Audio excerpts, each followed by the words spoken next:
makakabalik sila sa pwesto pag naging presidente na itong si Sara Duterte. Bukod sa kanilang sexual na pangangailangan, pati doon sa mga pagsiservisyo sa kanila. Ginamit nila yan. Pero itinatanggi nila yan. Itong grupo na to, ang intensyon ay galitin na naman ang mamamayang Pilipino. Itong si Shunichi Fujiki. Maupay nga adlaw ha iyo nga tanan, inaot nga maupay, an iyo panlawas yana nga adlaw. Tuloy-tuloy na po tayo sa ating topic for today. Alam nyo, itong si Sara Duterte, gagawin ang lahat at ginagawa na ang lahat para guluhin ang gobyerno, mapababa si PBBM at wag matuloy yung kanyang impeachment trial. Dahil pag natuloy ito, maglalabasan yung napakalalaking iskandalo. Yan ay malalahad sa mamamayang Pilipino na taliwas doon sa mga gusto niyang palabasing image niya na siya ay may malasakit sa bayan, tapat sa tungkulin, at may malasakit sa mamamayang Pilipino.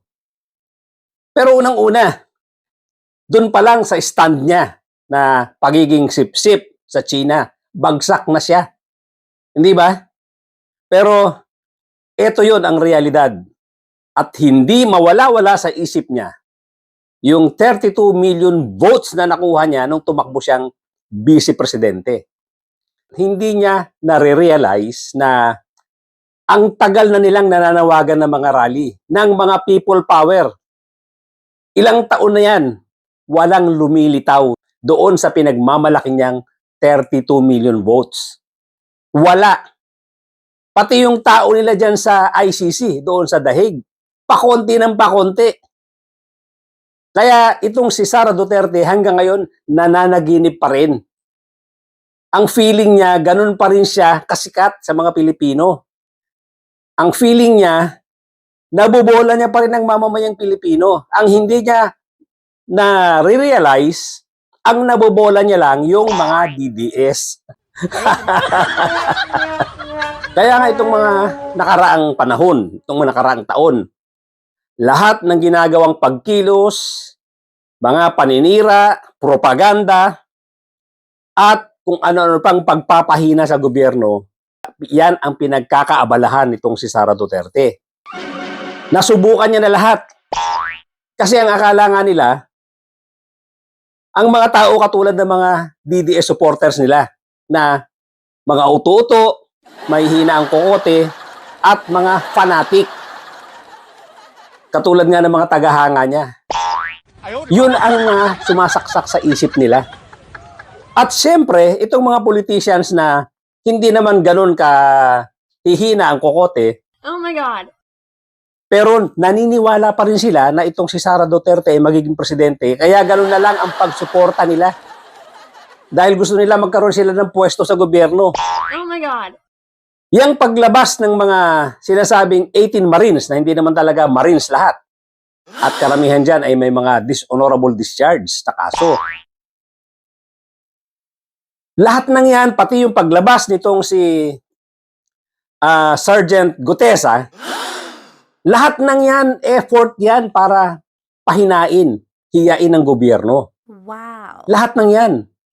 Ang magbebenepisyo dyan, supposed to be, ay si Sara Duterte. Idinadamay nila sa usapin itong kaso ni Duterte or ni Digong Duterte para lang magkaroon ng dahilan, palalimin ang dahilan para galitin ang mga tao na sumusuporta kay Duterte. Ang effort nila dyan, ganyan eh. Yung kanilang mga pinagsasabi, yung kanilang mga kinikilos, ang makikinabang lahat yan, itong si Sara Duterte. Dahil itong mga matatalinong politicians, Wow. itong mga hindi naman ganong kauto-uto na politicians, pero Oh my ganon pa rin God. ang pagsuporta kay Sara, alam naman nila na wala ng pag-asa itong si Digong Duterte na makalabas ng dahig, ng makalabas diyan sa ICC. Dahil ang linaw-linaw ng ebidensya laban sa kanya. At yung mga ebidensya na laban kay Digong Duterte mismo, nanggaling mismo sa kanya mga bibig. Kaya alam nila, wala nang pag-asang makalabas itong si Digong Duterte. I killed about three of them because there were three of them. I didn't really know how many bullets from my gun went to, but it happened. And I said I cannot lie about it. I have 4 million drug addicts in my country. This campaign will go on until the last day of my term, and until all of them are. Talagang makukulong na tuluyan yan. Pag natuloy na ang trial at lumabas na yung mga ebidensya na na-define na nga or inisa-isa na ng mga lawyers ng prosecution at hindi na depensahan nitong si Kaufman. Wala talaga silang ebidensyang ikukontra doon sa mga ebidensyang na i-present diyan sa The Hague or diyan sa ICC. Wala silang pangkontra diyan. Kaya alam nila, wala nang magagawa itong si Digong Duterte. Siguradong makukonvict na ito. Lalong-lalo na pag nagsalita na itong sila Ruina Garma, itong sila Las Cañas, sila Matubato, na mga insider. Alam lahat ang kalokohan, alam lahat ng krimen na pinagagawa nitong si Digong Duterte. Mayroon pa kaming napalo-up na another municipal laboratory sa loob ng Green Heights Subdivision. Sa apartel, ito nila yung second floor nila, Ashabu Laboratory. Sino ang may-ari? Michael Yang pa rin. Ako mismo nag-imbestigar. Ang ginawa ni Duterte, pinatay ang lahat ng mga construction worker na nagbigay ng impormasyon sa amin. Kasama, kung hindi ako nagkamali, kasama na doon yung pinaka-source of information namin, yung katulong at saka ginawa ni Mayor sa akin. Kung ano daw ituro ng Chinese sa akin, kulihit at na diretso. I received a call from the President, Rodrigo Roa Duterte, at approximately 5 a.m., instructing me to meet him at his residence. During our meeting, he requested that I will locate a PNP officer or operative who is a member of the Iglesia ni Cristo, indicating that he needed someone capable of implementing the war on drugs on a national level, replicating the Davao model. The Davao model involves 3 levels of payment of rewards. First is the reward if the suspect is killed. Second, is the funding of planned operations. And the third is the refund of operational expenses. So paano pa makakalabas yan? Alam ito nila Mike Defensor. Alam ito nila Vic Rodriguez. Alam ito nitong nila Delgra. At iba pang mga lawyers na sumusuporta dito kay Digong Duterte, pero ngayon naman ibinabandera nila, pilit nilang itinataas ang dambana ni pilit nilang inilalagay sa pedestal itong si Sara Duterte dahil ang feeling nila makakabalik sila sa power, makakabalik sila sa pwesto pag naging presidente na itong si Sara Duterte, na imposible na ring mangyari. Assuming hindi rin makuha ang kailangang boto diyan sa Senado pag nagkaroon ng trial para i-convict itong si Sara Duterte. Sa palagay nyo ba, hindi magbabaliktaran ang marami rito pag lumabas na yung napakababahong ebidensya laban dito kay Sara Duterte? Sa palagay nyo ba? Although, malaki pa rin ang posibilidad na makonvict yan pag lumabas na nga itong mga mababahong ebidensya. Napilit nilang pinagtatakpan, kaya ganito na lang ang pagkilos nila, ganito na lang ang pagpigil nila. Lahat ng klaseng strategy, lahat ng klaseng pagpigil, lahat ng klaseng mga pagpaninira sa gobyerno. Baka sakaling mabaliktad ang paniniwala ng taong bayan. Pero uulitin ko, ang nauutulang nila yung mga DDS. Oh my God. Sila rin yun. At sinasabi ko nga, hindi na nga naglilitawan yung mga yan, yung mga sinasabi niyang 32 million votes na kanyang nakuha nung siya ay kumandidato bilang vice-presidente. Yung kanyang pinagmamalaking 32 million. Lahat ng maisog rally nila, nilangaw. Kaya hindi ko maintindihan kung bakit hanggang ngayon hindi makalimutan ni Sara Duterte yung 32 million votes niya. Wala na yan. Wala na yan. kahit nga tumakbo siya ng 2028, assuming makakatakbo pa siya, hindi na rin siya mananalo sa bantot ng mga lalabas na iskandalo dito sa impeachment trial.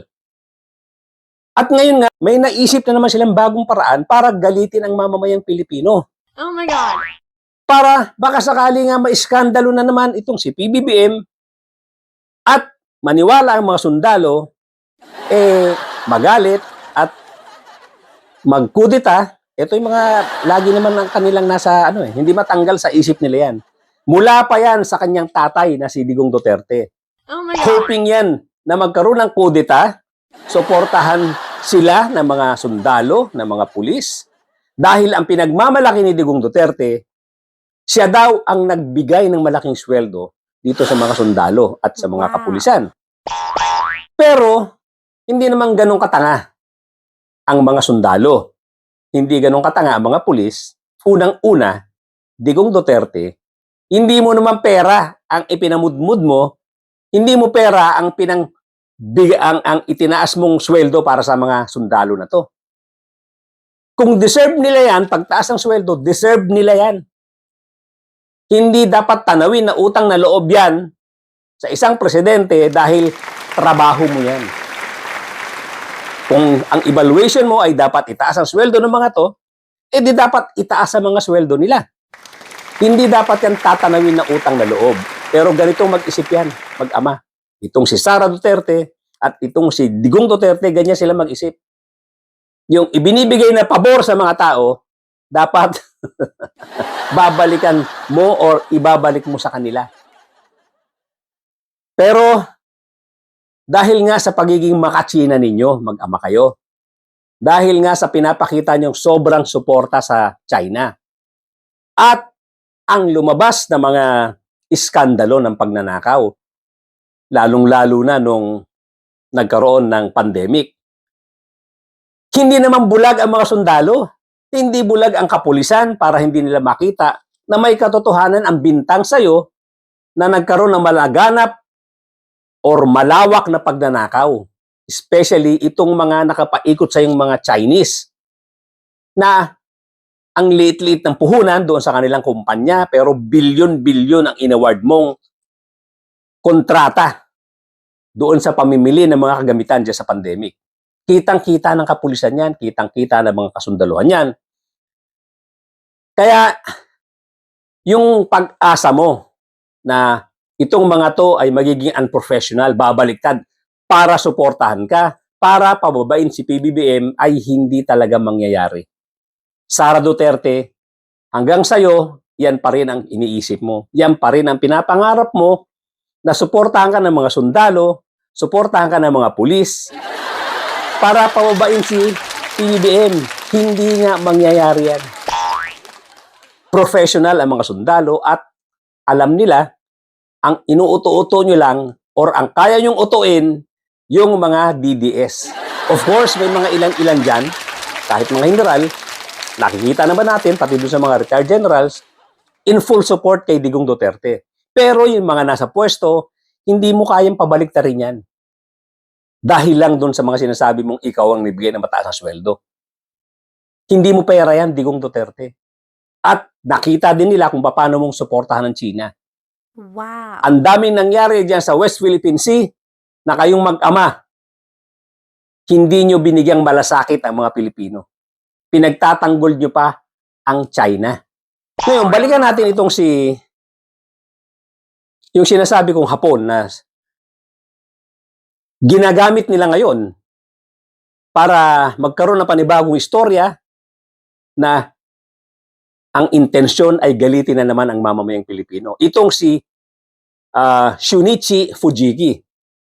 Ito yung kanilang baraha ngayon na ginagamit para utuin ang mamamayang Pilipino na sinasabi ko nga, ang nauutulan naman dito, mga DDS.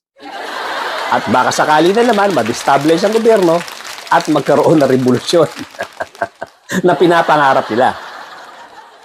Pero bilang background, itong Shunichi Fujiki, bigyan natin ng konting background. Alam nyo dyan sa Japan, may isang, o hindi lang isa, may mga grupo dyan na ang kanilang trabaho ay i-build up ang image ng Japan. Lalong-lalo na nung matapos ang World War II. Itong grupo na kinabibilangan ni Fujiki, yun. Sila ang nagtataguyod, sila ang naglilihis at sumisira doon sa istorya na yung history na nangyari or yung katotohanan doon sa nangyari noong World War II. Marami silang krimen, atrocities na nagawa dito sa Pilipinas at sa iba't ibang bansa, Korea, China, Thailand at iba pang bansa na kanilang sinakop. Pinagtatakpan nila yung mga ginawa nilang krimen. Hindi nila, sila yung mga grupo o sila yung mga tao na binabali ang katotohanan. Hindi nila inaamin or binabalok nila ang katotohanan tungkol doon sa mga comfort women. Marami yan, hindi lang dito sa Pilipinas. Yung mga comfort women na ginamit ng mga Hapon, mga sundalong Hapon, na kanilang masakit man pakinggan ay ginawa nilang pausan.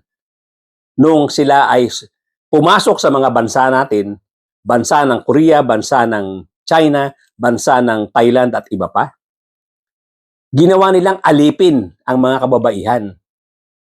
Bukod sa kanilang sexual na pangangailangan, pati doon sa mga pagsiservisyo sa kanila. Ginamit nila yan. Pero itinatanggi nila yan. Itong grupo na to, ang nagsasabi na hindi totoo yan. Hindi totoo yan. Sila ito. Alam nyo ba, pati yung mga textbook ng kabataan sa Japan, pilit nilang tinatanggal yan. Marami dyan sa mga libro ng mga kabataan sa Japan, hindi nila sinasama sa historian. Yung ginawa nilang krimen, yung ginawa nilang atrocities dyan sa mga bansang sinakop nila. Kasama na rin dyan yung China. Yung tinatawag na rape of Nanjing, yan yun eh. Libo-libo ang pinatay dyan or daang-libo ang pinatay dyan at libo-libo rin ang nirape ng mga Hapon. Sila ito. Grupo nila Fujiki ang tumatrabaho dyan para palabasin na hindi totoo yan. Iyan po ang background nitong si Shunichi Fujiki na ngayon ay ginagamit naman nitong grupo ni Sara Duterte. So, ganyan pong klaseng tao ang mga ginagamit nitong mga DDS na to. Para sirain ang gobyerno, para pabanguhin ang mga Duterte, at hoping sila na magtagumpay nga sila at maging presidente nga itong si Sara Duterte. So, ngayon ang tanong, ito bang si Fujiki, kikilos ba ito ng ganyan-ganyan na lang, ng walang kabayaran? Of course, hindi natin malalaman yan. Pero sino bang tao ang mag-aaksaya ng panahon, ng oras, pumunta pa sa UN, nagsalita yan tungkol dito, tungkol kay Digong Duterte, ipinagtatanggol niya, sinong tao ang mag-aaksaya ng panahon, oras at pera para lang ipagtanggol si Digong Duterte sa UN, sa United Nations? Sino? Kung ito ay walang pakinabang. Imposible, di ba? Imposibleng itong si Fujiki ay walang pakinabang dito sa kanyang ginagawa. I now give the floor to the representative of the International Career Support Association. Thank you, Mr. President. I stand here to denounce a grave injustice. Rodrigo Roa Duterte, 80 years old, former president of the Philippines, who bravely fought illegal drugs to The president of the Philippines, Rodrigo Duterte, has admitted to personally killing criminal suspects while he was the mayor of Davao. It's the first time Duterte has admitted to taking part in extrajudicial killings. President Duterte has started a war on drugs in which more than 5,000 people have been killed. I'm not trying to pull my own chair. But in Davao, I used to do it personally. Just to show to the guys that if I can do it, why can't you? has been unlawfully removed from the homeland and held in the prolonged pretrial detention by the ICC in The Hague. This is a political persecution and not justice. The current administration extradited him without due process, bypassing Philippine courts and violating national sovereignty. he was extradited without any due process. I wish to ask, with all due respect, considering your statement of taking full legal responsibility, both to legal and illegal activities, can I equate this statement of yours to an extrajudicial confession of guilt?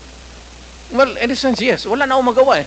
Are you saying yes, Mr. President? Yes, because I ordered the campaign against the drug. Incidentally, since March 11, 2025, exactly 1 year ago today, this elderly leader has endured detention, separated from family and serious health issues. Lahat itong sa right side ko, dumaan ito ng Chief of Police, Police Director.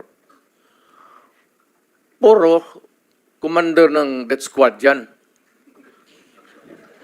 I thought there was no existence. Trabaho ng pulis yan. Yung isang senador, yan ang nakaupo dyan, si Senator De La Rosa. Death squad rin yan. Mayroon pa kaming napaluap na another municipal laboratory sa loob ng Green Heights Subdivision. Sa Partel, ito nila yung second floor nila Ashabu Laboratory. Sino ang may-ari? Michael Yang pa rin. Ako mismo nag-imbestigar. Ang ginawa ni Duterte, pinagtay ang lahat ng mga construction worker na nagbigay ng impormasyon sa amin. Kasama, kung hindi ako nagkamali, kasama na doon yung pinaka-source of information namin, yung katulong na nilagay ni Michael Yang doon sa Partel. Yun ang nag-info doon sa nag-info din sa amin na construction worker. Ito si Sanay Binaventura ang nagbigay lahat ng impormasyon kay Duterte. Marami siyang pinagsasabi na ito raw ay hindi nararapat na ginawa kay Digong Duterte. Wala daw hustisya rito. Ito raw ay politika. So, alam na natin na itong si Fujiki ay ginagamit na naman itong grupo ni Sara Duterte para pabanguhin ang mga pangalan nila at siraan ang gobyerno. Para baka sakali na naman sila. Eto na naman sila. Kasi malapit na nga ang trial ng impeachment. Baka sakali may maniwala sa kanila bukod sa mga DDS para magrevolusyon, pababain si PBBM, galitin ang mga sundalo, pati mga pulis, at magtagumpay sila sa kanilang mga plano. Eto na naman yan.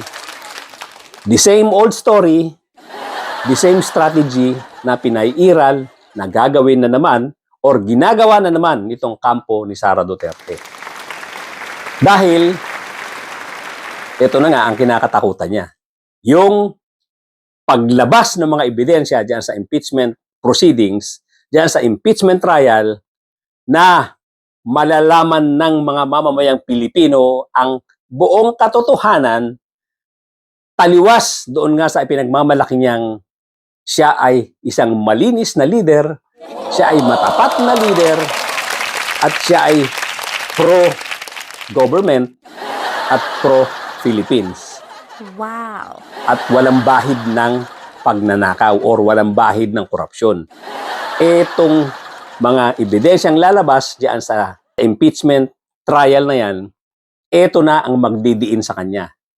At sobrang kapal na lang ng muka nitong mga politicians na sumusuporta sa kanya, gaya nila Chis Escudero, itong sila Marcoleta, itong sila Joel Villanueva, itong sila Jinggoy Estrada, at iba pa, kasama na dyan ng mga Cayetano, na sobrang supportive dito kay Sara Duterte. Pag lumabas itong mga ebidensya na to, sobrang kapal na mga mukha ninyo.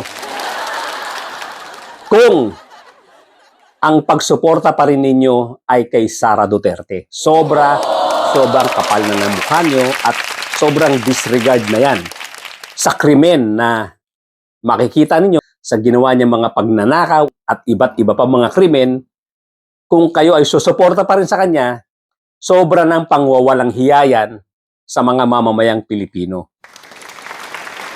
Wala na talaga kayong iniisip kundi yung mga sarili ninyo kung kayo ay hindi magbabago ng suporta or hindi magbabago ng inyong stand na kumakampi kay Sara Duterte. Itong hapon, ang dami pinagsasabi.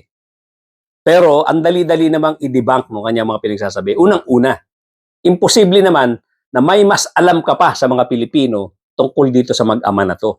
Imposible naman yan dahil ang dami-daming lumabas na ebidensya, ang dami-daming mga lumabas sa telebisyon na mga pag-amin nitong si Digong Duterte tungkol sa kanyang mga ginawang krimen.